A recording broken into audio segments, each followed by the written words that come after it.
Hi, everybody. Rick DiClemente from Pittsburgh area joining you with Astrology Unplugged, talking about maybe visiting my friends that you're looking at, most of them, in California. And maybe when I'm in California, we could do a show that emanates from the West Coast. That would be cool. Be the same thing, but have that nice air blowing by. Okay, tonight I told you that we got the recording started. I told you that I've been doing for a long time harmonics, and for some reason I just do even numbered ones. That's just what I've done. So then I put my foot in my mouth and started to do a bunch of fifth harmonics just to see, man, there's something else. Now, I have not had any experience with any other odd numbered ones, but fifth harmonics are really interesting of artists and musicians and writers. It's just unbelievable. So I got about 15 people, including my child, who may or may not show up tonight because I'm going to do his chart. And I promised that I would do, come on, Susan, you can't keep blinking in and out on me. If I'm on in Pittsburgh here all the time, that put your face on there and leave it on. Thank you very much. We're going to go right the way to Susan's fifth harmonic. Okay, Susan is a Gemini. She's a Sag with a moon in Gemini. And she has a very interesting, here's your fifth harmonic, and I think it's fabulous. And I've been looking at a lot of them lately. And I really encourage you to look at all your favorite musicians. Look at their fifth harmonic. You'll be mind blown. Okay, now Susan has Venus and Saturn right here in her natal chart. Venus and Saturn in Scorpio. And she's an art teacher, etc. But look at her fifth harmonic. She's got 1, 2, 3, 4, 7 planets involved, up and down the teacher houses, all with a T-square to Neptune. Hey, let me scream about that a couple of times. Ah, Neptune! Wow. So what do you think I'm going to look for, everybody? I'm going to look for what happened when transits hit the Neptune. Do you think transits work with harmonic charts? No, they don't. You can't use transits with harmonic charts. Everybody says they're different kinds of things. You can't mix apples and oranges. Well, we're going to start mixing them and see if we get applesauce or orange sauce or whatever. But Miss Susan, I'm going to go back, and since we're looking at a big T-square, you see, when I start to bunch things together like this, I no longer look at the degrees. I bunch all 4 of those into one thing, all 3 of those into one thing, and all that into one, because that's how it acts. It acts like one great big mama T-square. And yes, I will go down to the details and look for detailed transits, specifics, yes. But in actuality, this is about a person who, and I don't even know what the fifth harmonic is. This is about a person who obviously is invested. To her, art and God are the same things. Art, God, art, God, art, God, art, spirit, art, God. She's a medium also. But let's go back in time. I mean, I don't know why this chart is the way it is. Let's go back and see what hit here. So Pluto's coming up on here in the next 6 years, 5 years. So Susan, you got that to look forward to. 5, 6 years from now, Pluto will hit this point. It's going to be massive, massive change to your artwork. Okay, let's see now. If we pull back on Neptune, Neptune was back here a while ago. So let's go back and see what happened when Neptune hit that point. When transiting Neptune hit that point. Okay, so here's Susan's fifth. We're going to pull this Neptune back to here, transiting Neptune back to here. And we're going to get her on the horn, and we're going to ask her what happened during that time. It had to be really significant change with her spirituality. She's a medium and she's an artist. Okay, let's go. Here we go. See it coming? Here it comes. Here it is, right there. Around Nothing. 2006, Susan. What happened when the Neptune lined up with the Neptune? Okay, so we're not looking at that. We're looking at the fifth harmonic chart. We're looking at transiting Neptune over top of the fifth harmonic. The fifth harmonic is in the middle. No, I think I think the screen is just not showing. All right, and that's why Oh, that's why I've okay. got a monitor. Now you got it. There you go. See it now? Okay, yeah. In 2006, transiting Neptune went over top of the fictional Neptune, because you don't really have a Neptune in the fifth harmonic, but you have it there symbolically. But we would see this would be a tremendous turning point with you either spiritually or with your artwork. 2006. What happened 16 years ago? I was winding down my teaching career. My mother had gone through her whole stuff. She was still living, but she was living in California for a while, so she wasn't around. So there was a little bit of freedom. But What was I don't happening with your artwork, with your art or your artwork or spirituality? I had been practicing as a medium since 2001. So I was continuing to develop mediumship. Okay, very good. Now let's go, since Uranus is here, let's go back and put, now since that was Neptune is obviously mediumship. But what do you think when you combine the startling effects of Uranus over Neptune? Something surprising. Let's go back about 7 years and let's pull Uranus back there. There it is right there. 2000, turn of the century. Okay. Uranus hit that point. That had to be like shocking, brand new types of artwork. Actually, there was no artwork going on until 2015.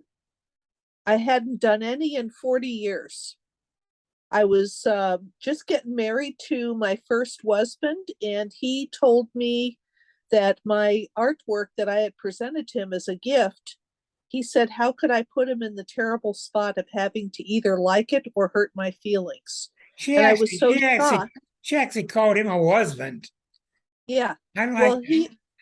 he is a husband. He's no longer. But Okay, but what happened to your life? If this chart represents your creative center, and Uranus so bringing it to life, what so happened? creatively in 2000, I started studying at Fellowship of the Spirit in Lilydale. Okay, so you see how we have to broaden our thinking. We can't just get locked into fifth harmonic is art, it is music. It is not.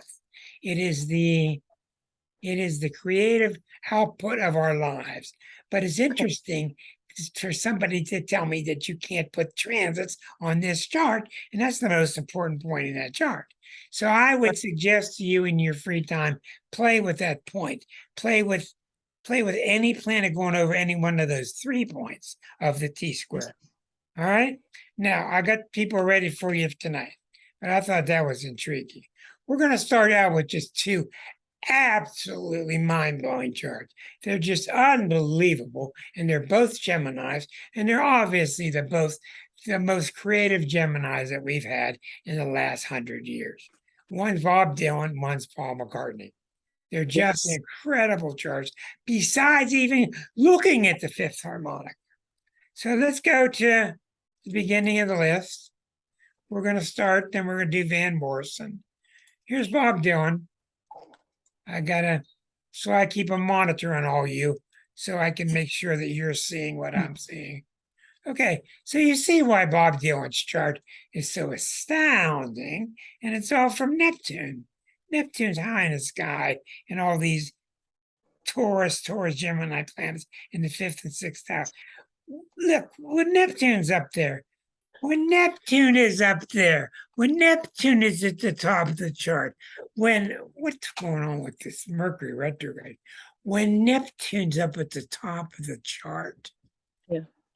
the chart's all about God. Okay. I don't care what you say about it. It's about God somehow. His experience with God, his talking with the muses. He's very silent and he's secretive about these connections. But Neptune's up at the top of the chart. The Holy Spirit, he has fun. He's got hundreds of ways to talk about the muses, to talk about the Holy Spirit. Neil Young has these ways. All these great artists have these different ways of referring to these powers, but the power has to be there, and the power is there. It's Neptune. Now, hold on. There. All right. And people keeping people muted so I don't get any feedback. Now, let's go back to that chart. Just fabulous. All right, now we're looking at Dylan's natal chart. And he's so incredibly just talented. Just the music just keeps pouring out of him, just like Paul McCartney. It just pours out of him. The Jupiter, Uranus, 3 degrees away next to the moon. All these 4 planets in Taurus, and they're all next to the sun in Gemini, and Mercury's right on the angle. I mean, there's so much talent there that you just go, just pours out of it. Now, let's go look at his 5th harmonic. Ready? There's his 5th harmonic. All right, look what's at the top of the chart. What's at the top of the chart? This is not happenstance. This is because he spends a lot of time in his consciousness with the non-Bob part. I don't know what to tell you. I go into this a lot. I'm not going to go into this at all right now because it's obvious. He's trying to fuse with his muse, whatever. Hey, that's kind of a license plate. Fuse with your muse. Okay. Anything I can do to get Claudia laughing. Okay. He's got Saturn and Pluto together near the moon. He's got a very serious part. He's got the sun right at the bottom of the chart. This is a great big bucket pattern to Neptune.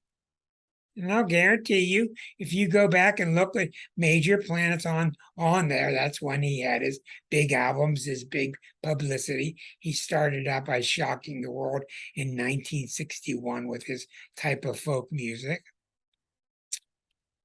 Look at the huge T-square to the sun. You got a huge T-square to the sun that makes you even more expressive.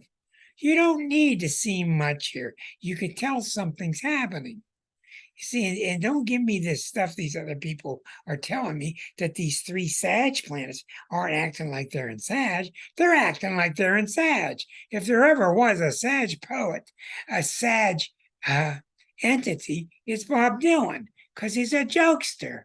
He's a trickster. That's what Sag is. The other partner is Gemini. So I think it's just fascinating to see his chart. Now, I went around and where were the planets when he did the Blood on the Tracks and these Highway 61, and these different albums that happened. And you saw all big planets hitting these points. I'm not going to take the time right now, but you're going to have to do some work to see that kind of stuff. But it's there. Now we go look, and we take a look at Paul McCartney's chart. Okay. McCartney's chart is just remarkable. Maybe the most remarkable writer we've ever had. I don't know how you can compare the two, but they said in 1967 he could write about 5 songs on Sgt. Pepper. He could write 5 songs like that in 1 week. I don't know about you, but I can't do it. About 5 of those types of songs. What's rising? What is the planet that sticks out? What is the planet that sticks out of this chart? Neptune, rising. A typical Gemini is not going to have these kind of abilities. A typical Gemini is not interested in what's coming down from the skies. Unless he's Bill Moyers. That's one. But ones that have Neptune connections, they have not only a great connection, but it's a fascinating connection because they don't try to figure it out and kill it. Because when you figure it out, you kill it. I mean, he tells people, I don't know how I wrote Like a Rolling Stone. He said it just came out. He said, I'm not, he said, I couldn't do it today. He said, it just came out. Neil Young tell you the same thing. They're just vehicles of these energies. But you have to have the connection somewhere to these major outer planets, Pluto, Neptune, Uranus. And what I'm seeing today is some of these are shocking, like Van Morrison, who's getting introduced tonight to Eris. Who's ever talked about Van Morrison and Eris before? It's remarkable, just remarkable. So coming back here to his fifth harmonic, this is his natal chart. Haven't even seen his fifth harmonic. Here comes his fifth, and there it is. Okay, Sun, opposite Pluto, Venus, Mars, T squared of Neptune, rising.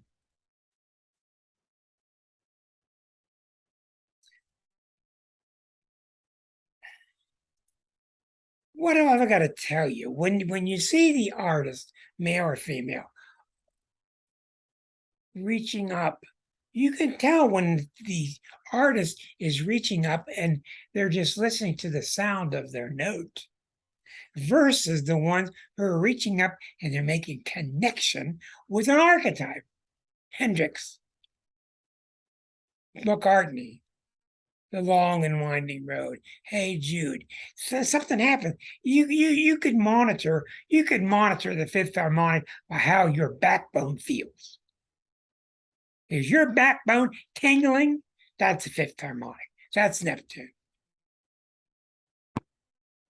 It's kind of hard to put in a textbook. I don't care. Sound gets old, I don't have to care anymore. I'm just telling you what it is.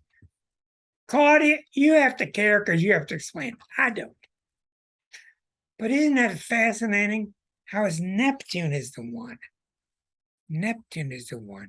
Neptune is the, if you don't want to say God, you don't want to say spirit, it's the part of it that's reaching home. It's reaching for that source. It's reaching for that pinnacle. I don't know what else to tell you. It's just fabulous. Let's go on next. Okay, Mr. Van Morrison, known for his incredible bluesy style, his Virgo, Gloria is how it all started. 3 planets in Gemini. By the way, I've decided I do so much, read my lips, I do so much work with Virgo energy. I'm going to have a show next week on just Virgo energy because it's so enigmatic. It's so hard to shake. It's a great energy. It's also a pain in the butt energy. We're going to specialize the whole show on Virgo energy next week.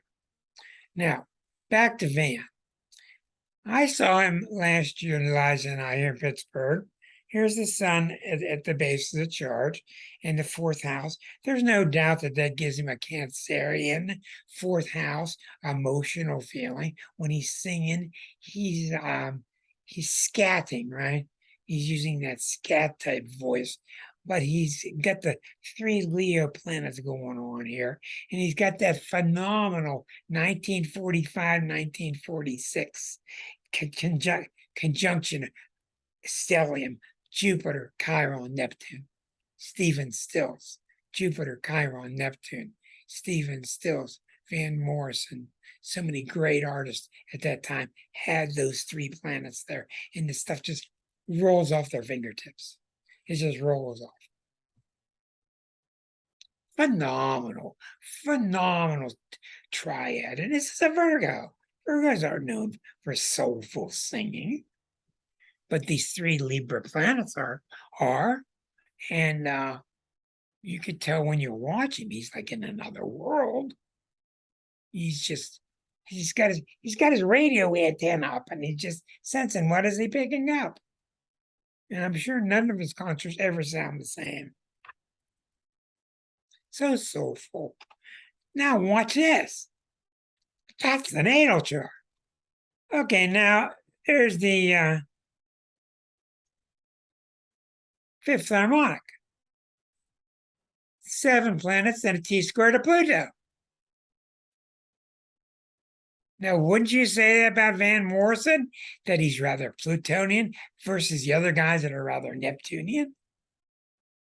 I mean, there's definitely a Neptune about Dylan. There's a Neptune about McCartney, but not with Van Morrison. It's Plutonian. I mean, you listen to Van Morrison, all of a sudden you look down and you're naked. You don't even know how you got your clothes off. But he's just got that kind of saxophone in the background. He plays the sax too. He's just got that impact on you where it's just so sexy, sexual, sensual. It's beyond sensual. So look at the 7 planets all going to Pluto. So do I have to tell you anything? What do you think my planets were right here opposite that Pluto? What do you think were planets were when I went over that Pluto? And these people tell me it doesn't work. Well, go try it before you tell me that. Go try it. That's all I got to say.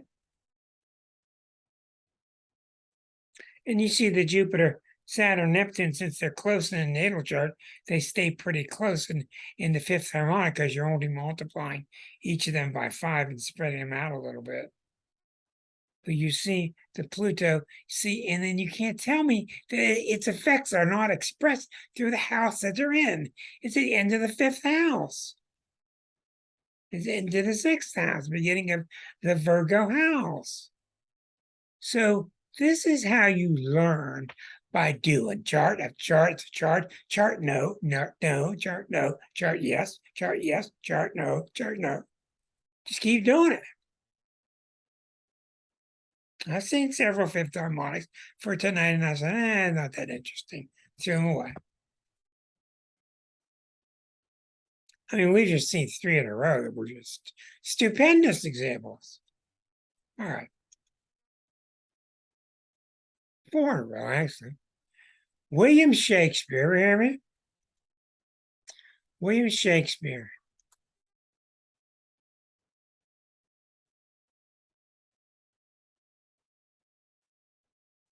Ten percent of the English language is words that he made up. He made up 10% of the words. Get the phenomena. We know the Tauruses are very much like, well, they're very industrious. They're productive. They just keep on putting out, skills. They just keep producing and producing and producing. That's very Taurian. And we have a T-square to Pluto at the midheaven with Shakespeare. I would be quite certain that there's a lot of astrologers that have trouble with this chart. There's probably a lot of arguments as to the veracity of his birth data. But anyhow, this is what we have. This is what we're working with. He's working with that beautiful Venus Neptune. If there's ever been a guy that's Venus and Neptune, it's Shakespeare in Gemini opposite Uranus, with the basis of all that craziness going to Pluto in Pisces. This is the poet's mouth. What a fabulous chart. Fabulous chart. It's almost like a bucket patterns of the moon. Would you expect anything else out of Shakespeare? But a bucket pattern to the moon? But this Uranus opposite this artistic Venus Neptune, what wonders it brings about in your mind, and a T-square up to Pluto.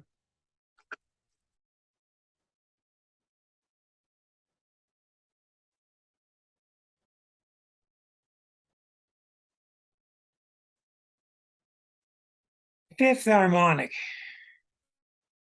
Boom.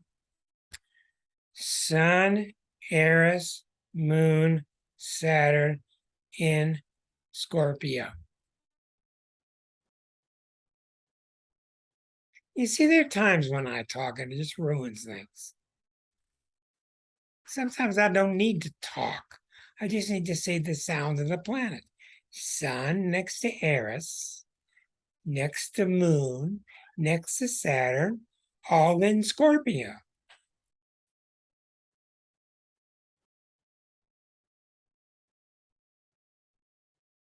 I'd say this kind of gave him fuel to keep producing plays, wouldn't you? Why? Look at the Uranus. Look at the Uranus opposite Neptune. Imagine the creativity that poured out of these two planets, and the T-square goes to Jupiter and Sag. I mean, I don't even know what to say. And one of the things I found this week, with all these people, a lot of them were dumping their T-squares out to Jupiter, Neptune. The two holy planets were very much involved in the fifth harmonic, which I was not surprised by, because they're very much spiritual, aspirational planets. Look how beautiful this is. I wonder what happened when Saturn went over these. What do you think? You think Macbeth died or somebody died with a knife in their back? Huh? You want to guarantee something like that happen? You see, when an artist has Macbeth die or something similar, it's symbolic of what's happening to the world. He's not just killing a character. Something in him makes him kill that character. It comes from the collective. That's what these people so far have. They have tremendous connections to the collective.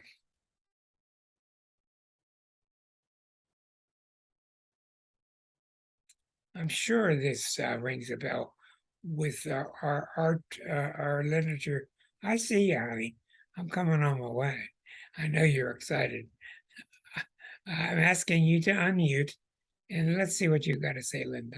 Okay, I would have bet every dime I have in the bank that he had high Scorpio energy. Every dime I had on it before you ever showed the charts. And I'm going to tell you why. Because people talk about hidden meanings in literature, and there really are no such things because the meaning is right on the page. Okay. But what Shakespeare was a genius at was saying things without saying them. So you don't know if Hamlet was really crazy or not. There's a literary phrase that explains what this means, but he could never say directly what he wanted to say about kings or about politics because it was too dangerous. Right. And so it was like double consciousness. There would be something on the surface and there would be something below. Like with Nostradamus. Exactly. And totally, I mean, that is just so Plutonian and Scorpionic. The minute you said fifth harmonic, I said, oh, there's going to be a bunch of planets Scorpio, and Pluto is going to always have that big tough placement because he could not have done that. Now I'm telling you that most astrologers in the world are telling me that these charts are not valid, that you cannot look at a sign, a planet in a house. You can't look at an aspect between one planet and another. You can't look at T-squares, and you can't look at any kind of things transiting to them. I mean, it's just crazy. That's wrong.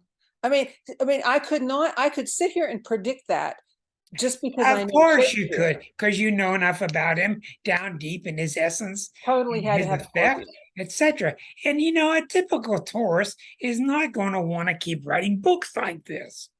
A typical Taurus wants to go out in the garden and have a smoke and put their feet up and be like a hobbit and relax, but not him. Well, he didn't even live at home. He lived in London. You know, his home was supposedly Stratford. I mean, he was so not a Taurus in that Well, respect. we have seen such phenomenal examples already, even starting with Susan. Now, I will tell you, and I back up what I said last week. I do some people's harmonics and I just don't see much. I don't know if it's me, whether there's not much there, whether they don't echo with that certain vibration, like Casey says. Casey puts it this way: the soul was never in Jupiter. The soul was never in Saturn. That's how he puts it. Which means you may as well erase it. I don't know why, but that's how he put it when he was in trance. Thank you very much for that. That was really helpful. That was really good. Those are the kind of things where you guys can pitch in and it really helps. Let's keep on moving because there are so many fascinating people to look at. Okay. Rembrandt, who went by Rembrandt, first name, the Dutch painter. If you look closely at his work, you will have to sit there and lift your bottom lip up the floor to meet your top lip because he's just so astounding. The detail, the beauty, the rich detail that he would paint. And being a Cancer, this is the natal chart. We see the moon Mars here. Remember, when you're a Cancer, write these things. These are things you engrave in your forehead. Neptune's at the midheaven, everybody. Hey!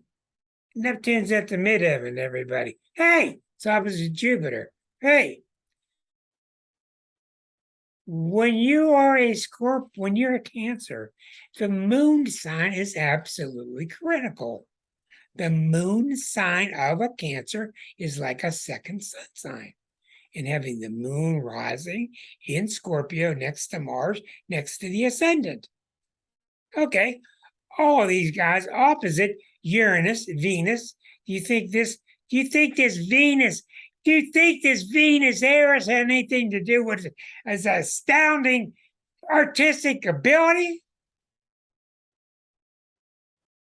What? 400 years before Eris is discovered? Look at it. Don't tell me Eris is doing nothing. We're going to change the name of this show to 50 years ahead of its time. Whatever. I didn't show you my new t-shirt. It's in the other room. It says, everything I ever learned, I learned from John Prine. I took it off because it was not really show appropriate. Look at this fabulous Neptune at the top of the chart again. This is why you see these paintings and you go, oh my God. That's all you can say. You're astounded by it. You see other artists and they're nice and you look at them and go, oh, that's nice. Then you see these guys and you go, wow. Because you are, these outward planets take you beyond the boundaries. Beyond the boundaries. Okay, very good. I've always looked at his work and just, he's the one I looked at one day and I absolutely decided that amongst all arts and all occupations, that drawing is the hardest thing that there ever was. My opinion. Drawing is the hardest damn thing there is. It's just unbelievable how you can mess something up with the tiniest little movement.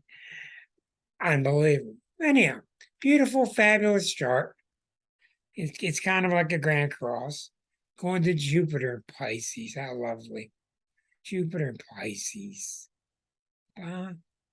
That's like I do my work for God. Now you go to the fifth harmonic and you see this. At the bottom of the chart, Pluto. We got a T-square going to Chiron. Chiron's opposite the sun. We got a grand cross here. Got Neptune rising. Sun opposite Chiron. Saturn opposite Mars, Mercury. Look, zoom in on the grand trine. Zoom in on the grand trine. 5 degrees Venus, Moon, Sun. Jupiter, Moon, Jupiter, Venus. Moon, Jupiter, Venus. How'd you like to have that grand trine if you were an artist in your fifth harmonic? How does it happen? It happens through years of work, years of devotion, years of putting your soul on that paper.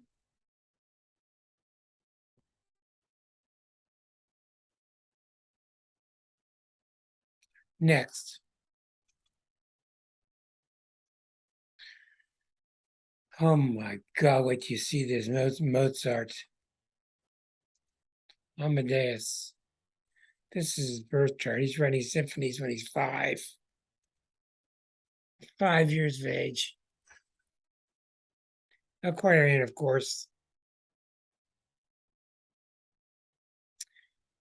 Okay, you notice here we remove Mars and everything's dangling from Neptune and Leo. I have the right to remove Mars because I can. So I'll remove it and let's see what it looks like. Uranus is right there across from the ascendant. I know what that's like. I live with that every day. He's got the ascendant in Virgo, which makes sense. Able to give detail to, give manifestation to, give it definition right across from Uranus in Pisces, which would be so hard to define. Mars, what is Mars doing at the first degree of Cancer? Mars up there by itself. Sun, oh boy, these Sun-Saturn people, they're just not very creative. These Sun-Saturn people just really aren't that creative, they told Rick in 1971. Because I had Sun square Saturn. I said, oh, okay, well, we'll just cross this chart out. This is a fascinating chart. Look at what's going on in his fourth harmonic, or his fourth house.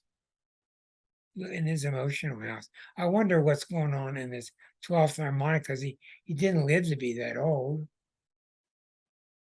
So we go to his fifth harmonic. Look at this. 3 planets opposite 3 planets. Look at the teeth. Look at the grand trine. You got Chiron in charge of all this, which gives you the Virgo ability with your fingertips. Okay, that's at 5 degrees, coming down to Eris at 2 degrees, coming to Mars and the Sun. Sun, Mars, Chiron, Eris. This is why, you saw the movie, this is why he picked up stuff and it was like nothing to him. He says, these are the originals? And she says, yes. He doesn't make copies. The guy freaked out. They just writes this stuff freehand. Flows out of it. Absolute genius. Chiron, that ability to write for the gods. That's what Chiron is. It's the pen. It's the pencil tip of the gods. It is. Coming down to Eris, Moon, Pluto, Venus, Mercury, Sun, Mars, Jupiter, Uranus. Every planet's involved in this construct except Saturn.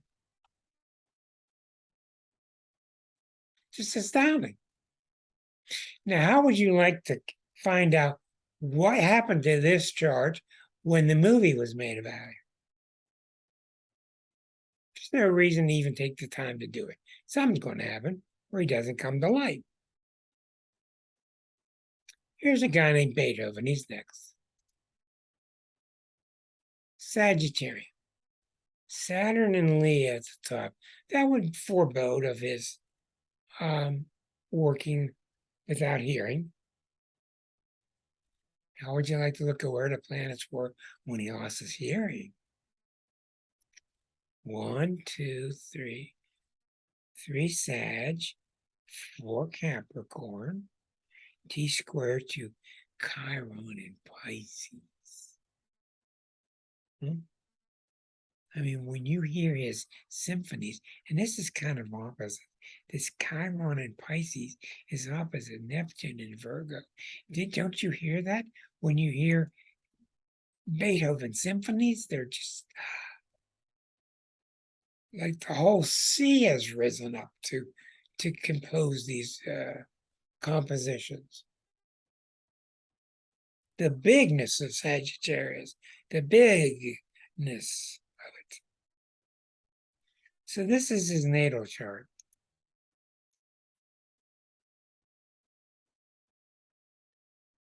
When you think about the bigness of the ocean, put Saturn and Leo at the top. Put Saturn and Leo at the top. Regal.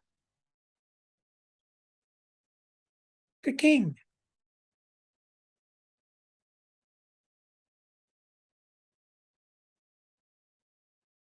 What an amazing chart.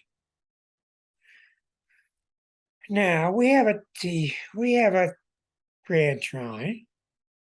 Neptune to Uranus to Pluto. Ooh, he's got the outer planets all tied together. Neptune, and he's a Sag. Neptune and Uranus and Pluto. 16 and 12 and 13. That's pretty tight. What magnificence to have that at his fingertips. Let's go look at his 5th harmonic.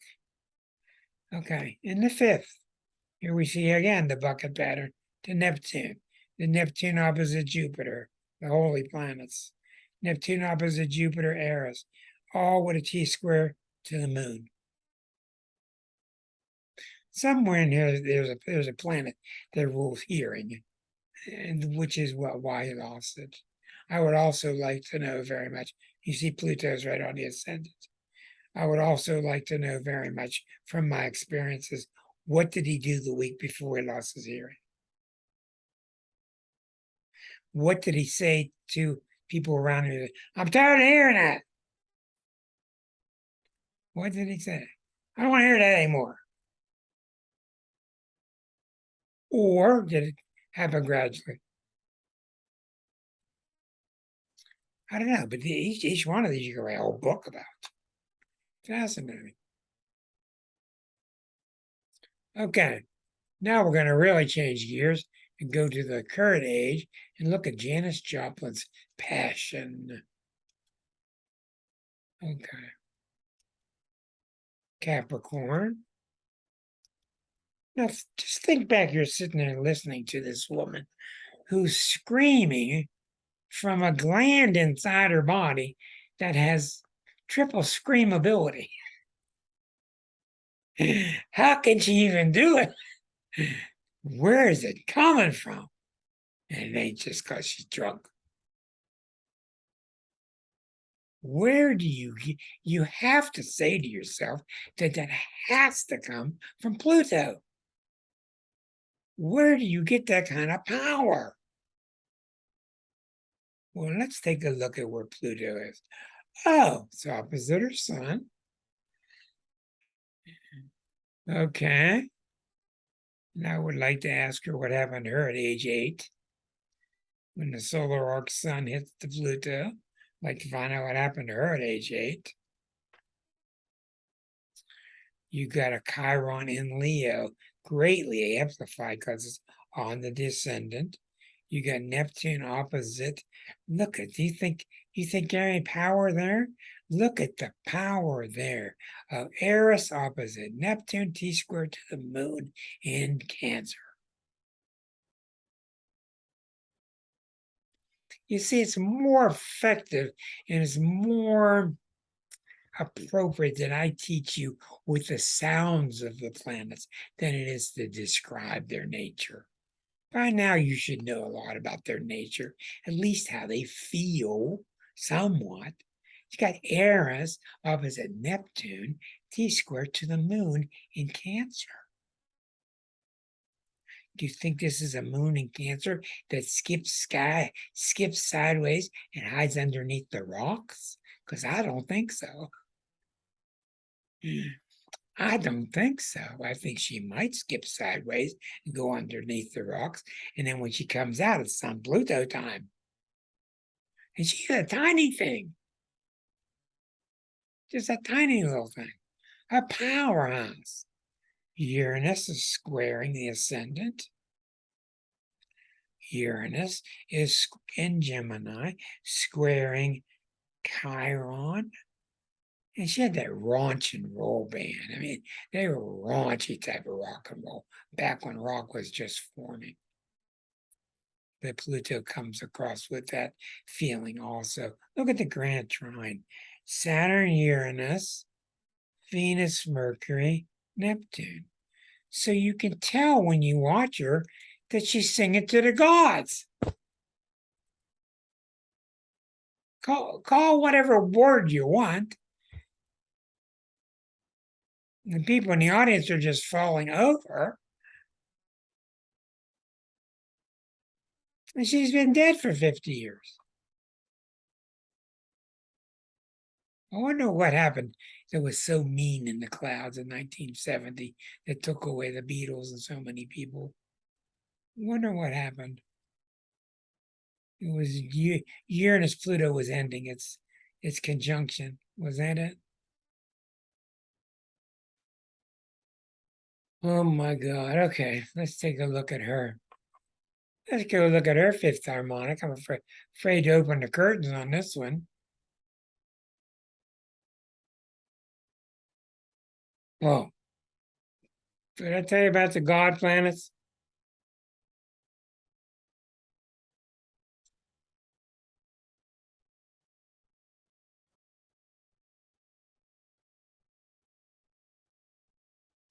How about the power generated from Uranus opposite Moon Venus in Leo? In Leo.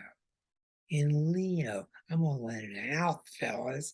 I'm going to let it out, fellas. Why am I going to let it out?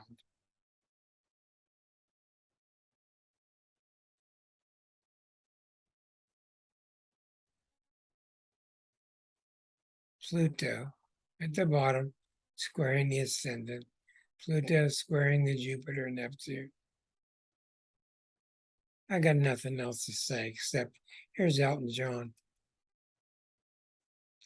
When you listen to Elton John sing, there's a quality to his Aries voice that is much more than Aries. It's so soulful. He can read the side of a cereal box and make it just sound like an Elton John song. I don't know how he did it, but he could.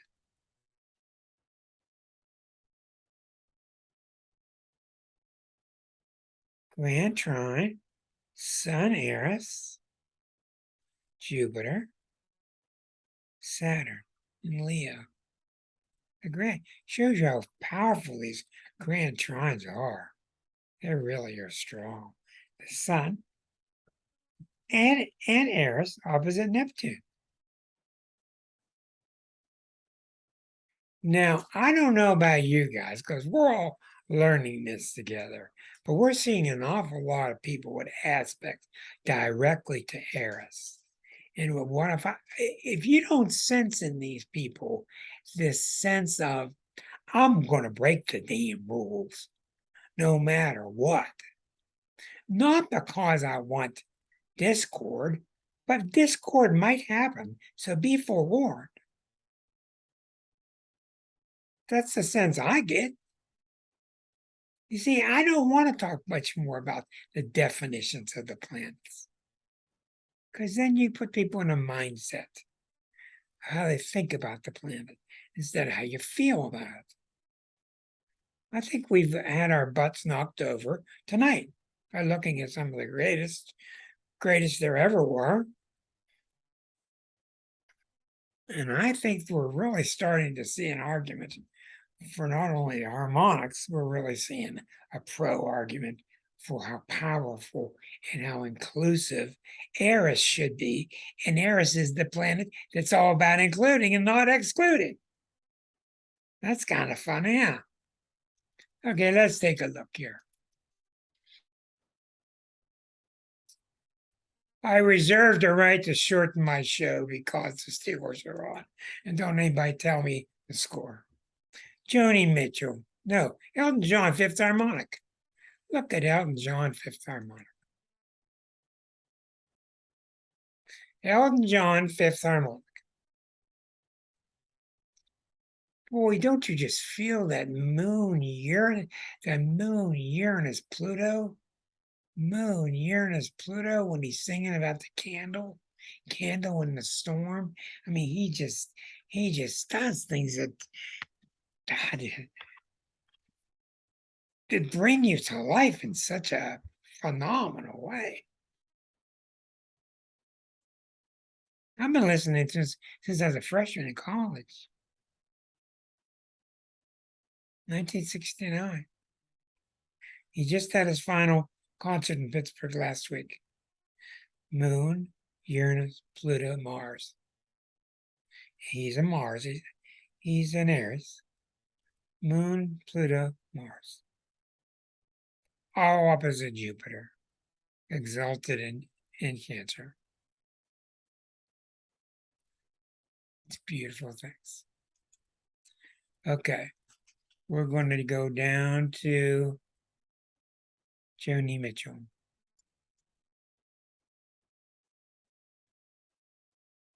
Okay. Oh my God. I saw her recently and she's really gotten old and it's really sad to watch her now.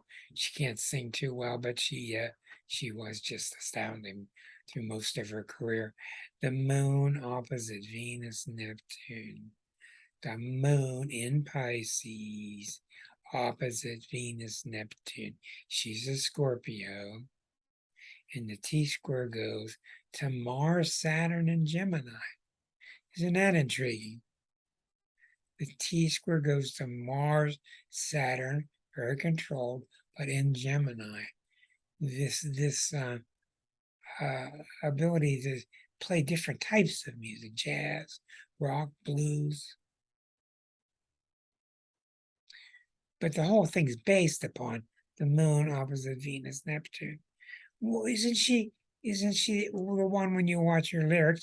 She's at the altar with the muse of the god of relationships. That's what all her songs are about. Oh, please tell me, dear muse of relationships, how a relationship can work in some fashion somewhere. She never did get married. What astounding talent. Just look at her Fifth Harmonic.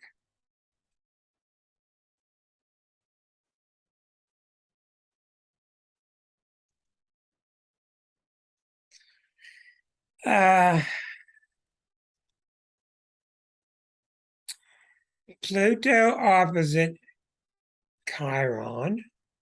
T grand cross with Jupiter, Neptune. Pluto, Chiron, Neptune, Jupiter. This is the unbelievable physical talents that she has through Chiron at translating her music onto her guitar and onto her piano, crisscrossed with her search for God.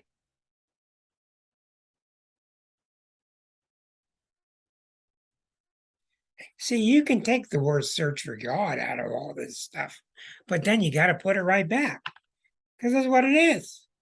Call it something else. That's what it is. Try some other words. Jupiter, Neptune. That's what the Jupiter, Neptune's all about. Okay, so you see a grand trine, Pluto, Venus, the Sun, and Mars. Pluto, Venus, Sun, Mars. Venus and Mars and Pluto. You don't get much sexier than that. Pluto and the Sun and Venus and Mars and the Suns and her natal Sun's in Scorpio. Jupiter's right on the descendant.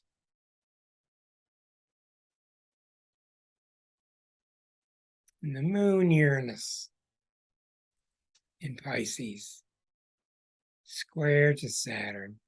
Maybe that's got to do with her sad songs about, so many songs about breaking up and relationships turning blue. Moon, Uranus, square Saturn. Now, if you've never heard of Eva Cassidy, there goes my cat. Have you ever heard of Eva Cassidy? Okay, take all your favorite songs in your whole life and push them down one level and put at the top position Eva Cassidy. Go on to YouTube and type in Eva Cassidy Somewhere Over the Rainbow, and she will remain at #1 the rest of your life. She died when she was 33 of a weird skin disease.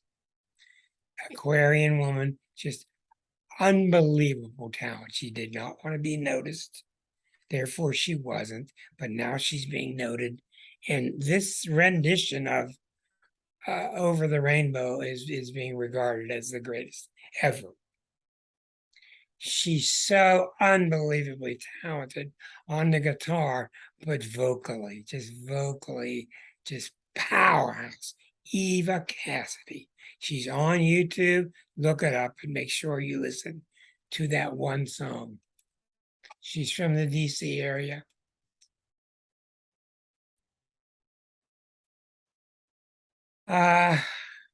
Very passionate. You can see the Jupiter Chiron opposite the Pluto Uranus. Very powerful. All that power going to the moon. And there again, we see the Eris. I think Eris is quickly becoming the most important planet we have. It's getting in the vicinity. And in her fifth harmonic, you can see the Saturn Sun opposite Mars. I'd play that song for you now, but they would force me to take it off my recording. When you're done, Eva Cassidy, Somewhere Over the Rainbow. Sit back with a box of tissues. Look at how powerful this is. Uranus, Eris, Neptune, Grand Trine, Saturn Moon, Saturn the Sun, Venus, Chiron, Mercury. Moving on. Stevie Wonder. Oh, you guys never tried to write songs blind? I do it all the time. They're not a problem. Look at the Neptune again. Moon, Venus, Neptune. Moon, Venus, Eris, Neptune. Okay. Grand Trine. Chiron, Pluto, Venus. His fifth harmonic. T squared to Pluto. You've all heard songs in the key of life. I don't know why it is, but most people, you can do research on this, most entities, bands, people have their masterpiece when they're 25. It's not an astrological number, but it's true. 25 is real common. The Beatles had their heyday. That's when he was 25. When he was 25, he had a Neptune return. Songs in the Key of Life, transiting Neptune was sitting right here, right next to Neptune, when they came out of him. A double album. He was 25 years old. you could tell when he's singing. You could see it with so many of the great singers. They're just like in another world when they're singing. I guess you could call Neptune another world. I guess you could. I don't know. I'm tired of putting words on things.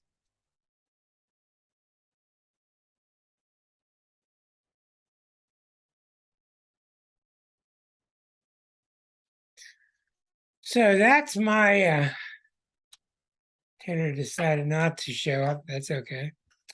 That's my evidence of fifth harmonic. I've not had the same results as the seventh or the third or the ninth, and everybody tells me the ninth is the one. I don't see it. I just don't see. I keep giving it a chance, but I now have a renewed faith in one of the odd numbers, and that's the fifth. I think it's intriguing. It shows more of the passion of what they're doing with their art, what's coming out of their voice. And I think what Linda had to say was really, really interesting. What do you think, Linda? Unmute. What do you think about the fifth harmonic? I mean, first of all, I think both of the natal charts and the fifth harmonic are astounding. I mean, just astounding that it's so predictable. I mean, that Neptune is going to have a major placement, that the other outer planets are going to have, be in positions that to amplify things. And it's not like you picked, five sort of average musicians or artists. You picked like the greatest on the planet ever, pretty much, and it's all the whole thing. And this is a good thing to add tonight. If you are amongst the beginners, that you consider yourself beginner to intermediate, you got to just keep at it. Because Linda's been at this about 6 years. 16 years? I say I'm 13, 14. Yeah. Okay, 15. So, okay. Something like that. Okay. So what I'm saying to you is she's been a very good student. She had it from the very beginning. She had the abilities and she worked on it and worked at it. But her passion kept bringing her back to keep looking at more, to keep seeing more. So don't give up if you're in the early stages and some of this is making sense to you, but you don't quite get it. Don't worry about it. Just let it go and keep coming back. Let it go and keep looking, because these planets are going to have their own way with you in your own mind. But I think it's fascinating to see these people, because they give, I don't want to just say hope, they give us aspiration. They give us, I mean, if you listen to Dylan or McCartney tell you that they're not trying to change your world, they're lying to you. They're lying to you. Of course they are. Of course they are. They don't want to admit how many times they've been defeated, but they also don't want to talk about all their victories. But I think it's fascinating, and I want to also remind you that the fifth harmonic's talents are beyond clarinet and guitar and voice and writing. They're in dance and they're in all kind of expression. So go forth and play. And we have a Susan, we have the northern western tip of the country. Well, sort of. I mean, there's still Point Roberts, which is really like not part of the mainland. It's you have to go through Canada and then drop down to get to it. Okay, But, so you're way up in the corner. Yeah, of mainland, northwestern Washington. Yeah, I've got a question.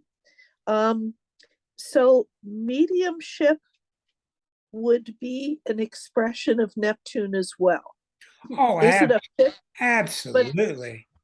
But is it a fifth harmonic thing? I mean, what does it indicate? It just other an interest in? What did you see? I'm going to shut up here. What did you see tonight? You saw Well, 15 people's fifth harmonic. What did you right. see? Well, everybody seemed to have connections to Neptune, and they were very spectacular people, but you would have a lot of very average people who might also have a connection to Neptune. I mean, it's not a sign of greatness necessarily, so would it be an interest, a passion? What would it be? A person who has a strong connection to Neptune might be living in an alley, in a gutter. Right, All I'm saying is that usually with people who have managed to reach the pinnacle, they have multiple planets making up their base. There's multiple passions reaching for it. But in most of these people tonight, what you saw with them was the Neptune in the fifth harmonic represented the feel they have when they're reaching for it. okay. When So you're it gives a reaching for it. flavor. So it gives a flavor to what they're doing. Well, I'm not going to give that little tiny word, put that little tiny word on that great big thing. Okay, I see your point, but it's everything in the world is a thing. Everything in the world is a thing except Neptune. It's a no thing. okay. It's the desire and reaching for the no thing, the reaching beyond thingness. So you wouldn't call it soul purpose I wouldn't. necessarily. I don't like using the word soul with Neptune that much. I like soul more with Pluto. Okay. But it's that desire to transcend yourself, Mhm. the desire to transcend the daily, to transcend, to be fed up with the material and to want to go beyond the material to this physical, spiritual, to the spiritual plane. The spiritual plane is definitely Neptunian. So mediumship has a lot to do with it. But the ones we saw tonight, where we saw the Neptune, it was like with Van Morrison and other people. When you hear them singing, they take you beyond. Right. They take you beyond. And I'm sure So it's about the transcendence. I think it is. Okay. I think it is. You know, you hear about sometimes when people, and I'm sure you've all experienced this, you lose yourself when you are right. creating or meditating, or you lose your sense of personhood. And Right. Exactly the what it is. ultimate Neptunian feeling or expression. Because the self is what's keeping you limited. Yeah. Okay. That's exactly what it is. Yes. And you forget time and space. Yeah, you're beyond time, space, and you're beyond being Claudia and all that. You're just merging with the oneness of isness. If it's anything, it's isness. So Yeah. does everybody have a sense of that in something that they do? No, not everybody does. I have people that Neptune clubbed them over the head with a 2 before and they still didn't notice it. I have people that have been clobbered by Neptune and they say, "Oh, I just came back from Walmart."